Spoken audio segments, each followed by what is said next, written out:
I'm starting off with the background. I have wet the background area on the right hand side. I haven't wet the left hand side because if I did, it would dry by the time I painted. And I'm just putting spots of colour on there, wet in wet, with my size 14 brush, starting with the sort of lighter colour, the cobalt violet light with the yellow ochre, then the sort of more violet colour with the ultramarine, the red and the touch of yellow, with the Cinnerous blue popped in there as well. I've just taken off the puddles there, and I want this background to be quite light, but I want to have some darks around the light areas, the petals of those magnolia there. So it's kind of really sort of thinking about where you want to put your darks and lights. So where it's very dark, i.e. the little branch there, maybe have your background slightly lighter, and where the magnolia flowers are lighter, have your background slightly darker, so you've got that contrast. And I'm going to use the bokeh technique in the background as well as the salt. So it's to create, and actually what I loved about the photograph, it has got that the bokeh in the background there, so I thought it would be quite nice to follow. But also I just love these magnolia flowers with a dark branch, sort of creating the composition almost there. So I'm popping in now a little bit more of that ultramarine red with a touch of yellow mix. A lot of words to be said here. A little bit of the Cinnerous blue. As I said, you can use cerulean, but it's just to really carefully paint round these flowers. And then once you've completed that side, sprinkle some table salt onto the damp paint and repeat the same process on the left hand side.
So it's a good idea to allow your paint to dry naturally to give the salt time to work. And as you can see there, what the salt's done, it's sort of absorbed the paint and created some lovely light sort of textured marks there.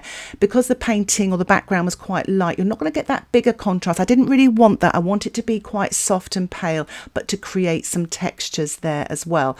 Once your painting is dry as well, do brush your salt away.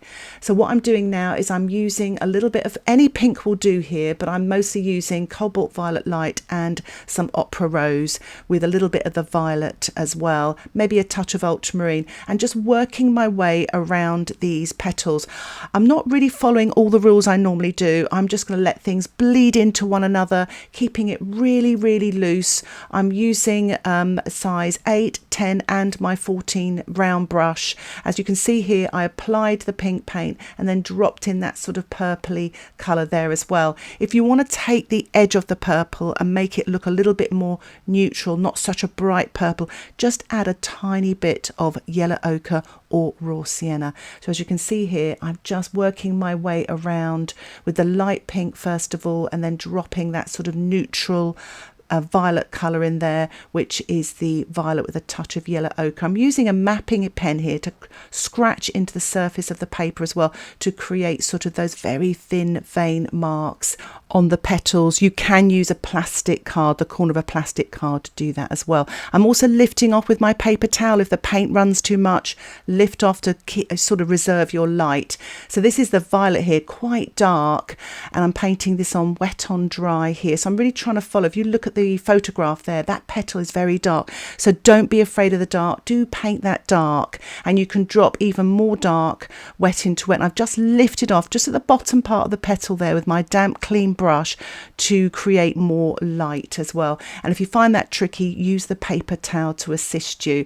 So I'm going to work my way round now, painting wet into wet, damp into damp, using just these really three colours, the violet, the pinks and the little touch of yellow ochre. Remember, if you find a large brush a bit tricky, do swap to a smaller brush, especially when you're painting maybe smaller areas, damp into damp, and try to enjoy it. A really good piece of advice is try to paint an area once. What I mean is paint that initial wash, that pale wash down wet on dry, and then drop another wash in wet, but don't labour areas. Don't keep going back and worrying about it. And you can let your magnolia dry and then work into it wet on dry later on. So don't try to do everything in the first stage. What I'm doing here is I'm using my small size 2 round brush and painting very thick creamy paint here to create the darks and the veins, you know, the shadows, etc. But again, these will dry a lot lighter later on. But what I'm doing here as well is I'm just softening some of those dark edges there and letting it bleed into the damp surface. I'm kind of breaking a lot of rules here. Normally I would say let it dry before you work back into it with wet paint, but I'm kind of encouraging back runs, and you get a back run by putting a wet wash into a drying wash, and that's kind of what's happening here. But it creates that lovely sort of look and texture on the surface of the petals, which is what I'm going for.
So I'm just finishing off here. I've kept this one a lot lighter in the photograph. It's got a lot of light on some of those petals, and I'll come back and work on the darks wet on dry later. I mixed up a little bit of phthalo green light here with some yellow ochre. I'm just going to paint some of those little buds and little leaves on the branches here and on the twigs, and it just kind of gives a little pop of colour as well against the background. I'm using my size 10 brush, just painting a little bit under the magnolia flower there as well.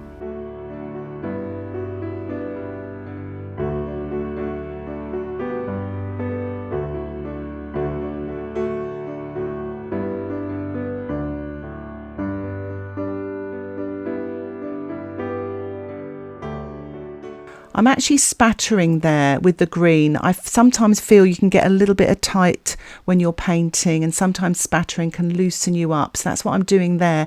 It's sort of, it's a little bit of risk taking, but it stops you from getting too precious about your painting.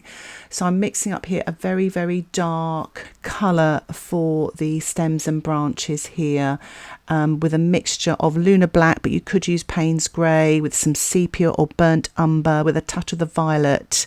But you know, there's a top right hand corner of my palette, my paint box there has got a lot of darks, and sometimes I'll brush all of my brush all the way along there, just catch lots of different colours and then paint with that, and you get a lot of depth by using a variety of darks. So I'm working wet on dry here, and also as you can see on that left hand stem there, it's got a little bit of violet, it's got some colour harmony that the actual petals have as well, which is quite nice. So I'm working my way up into the centre here, wet on dry. I'm using my size 10 brush. Always keep loading your brush as well. You've got plenty of paint. Don't let it run out of paint while you're working.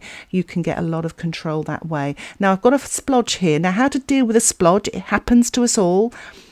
Just put some clean water on it. It doesn't look very clean, but it is actually clean on top of the splodge. And I'm going to let that rest a bit while I carry on painting. So whatever you do, don't panic. There's no reason to panic. You can actually, there's ways of removing things. And if it doesn't come off that well, you've got other ways of disguising it. And that sort of gives you that freedom to carry on and not get too worried about your painting. So I'm working into it again with some clean water, really trying to remove that paint there. And again, next to the branch here. And I'm using my paper towel now to lift off. So you don't want to lift off with a paper towel first of all, because sometimes you push that paint right into the membranes of the paper, and that's actually removed quite well. I also quite like the happy accident that I've got in the middle of that twig or branch there. It's create a back run, and it's lots of yummy textures. And remember, I've got the some masking out as well, those little dots that I did earlier on those branches there. So it's quite nice. So I've got some lights reserved, but I'm dropping in some water here to create some more back runs, because I've been quite inspired by that little happy accident. So it's a good time to allow your painting to dry. Once your painting is dry, what I'm doing here is I'm working on the darks on the magnolia petals now, those darks and details. The important thing to remember here is the lights. So where it's light, don't paint over it, and where it's dark, add some darks.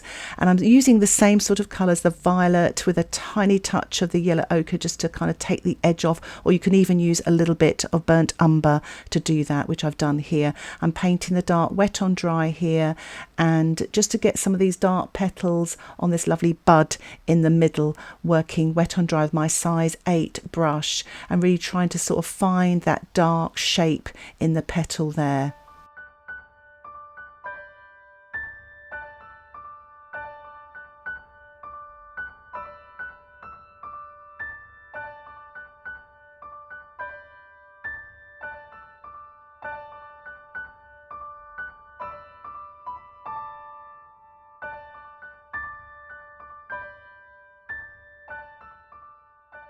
I felt I was tightening up too much. I've actually used loads of watery paint there to hopefully create some textures and backgrounds. I've really put some creamy dark there just at the bottom as well, with the violet, with hardly any water in the mix, but obviously the actual surface here is quite wet.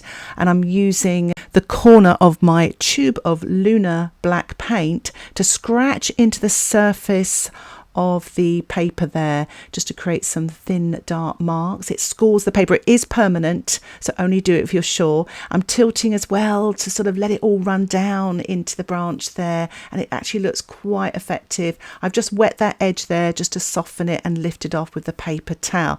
So I'm just going to let that dry off a bit, and I'm just going to paint some darks in the centre of the magnolia here. Remember, there is masking fluid still in the centre here as well, reserving some of the lights. And I'm doing the same on the right hand magnolia flower here, using my size 4 brush with the violet wet on dry.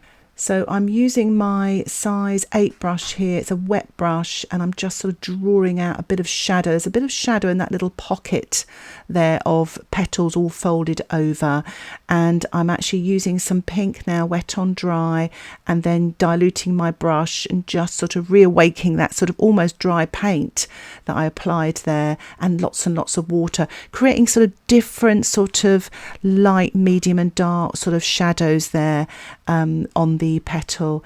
And it just sort of continuing on here, trying to see those mid and dark tones here, especially here. There's a little bit of colour there, and again using the tube to create some darker marks scratching into the surface of the paper.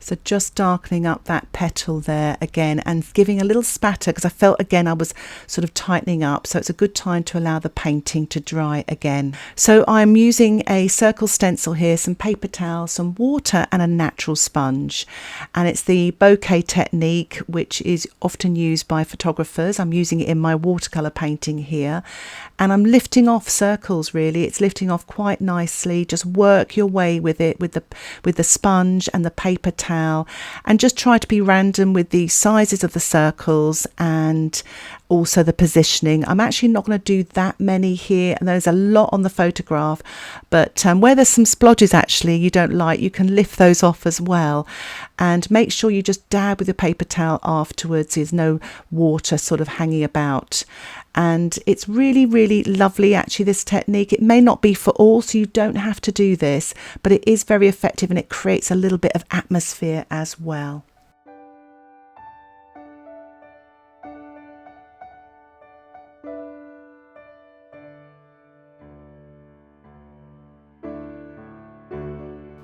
So as you saw there, I actually lifted off on some of the branches as well, which looks quite effective. Now the painting is completely dry, and I'm removing the masking fluid and some of the pencil lines as well with just an ordinary plastic eraser. You can use a putty rubber, paper towel, whatever you have to hand to remove it. I'm making a little pot of violet with the Cobalt violet light with a tiny touch of burnt sienna, and I'm using my twig to dip in, and that's the reason why I'm making a little pot of colour. It's easier to use the twig this way. You can really dip it in and get some paint then. It's just to paint or draw in some of the details on the petals here. So this stage is pretty much darks and details, and really try to keep as much light as you can. It's very easy to sort of get into your painting and paint too much, so really resist the urge to sort of give it that extra polished finish. So I've just painted a dark line there, just have a little dark edge on that petal to pull it away from the background, and I'm just softening with a small round damp brush here. I've just added a touch more paint as well, and these little details really bring the painting to life. I'm doing the same on the petal on the right hand side here, painting a little bit of dark and then softening, painting a touch more details in the sort of where it's quite dark on the petals, and then using a damp brush to soften out to the edge there, so you don't drag all of the dark paint out to the edge, keep it to where the shadows are.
So as you saw there, I really build up the darks and details there using my twig, my small brush, and a larger brush there, just to kind of bring out those details, using the twig now just to draw in some final sort of marks and details here to finish off.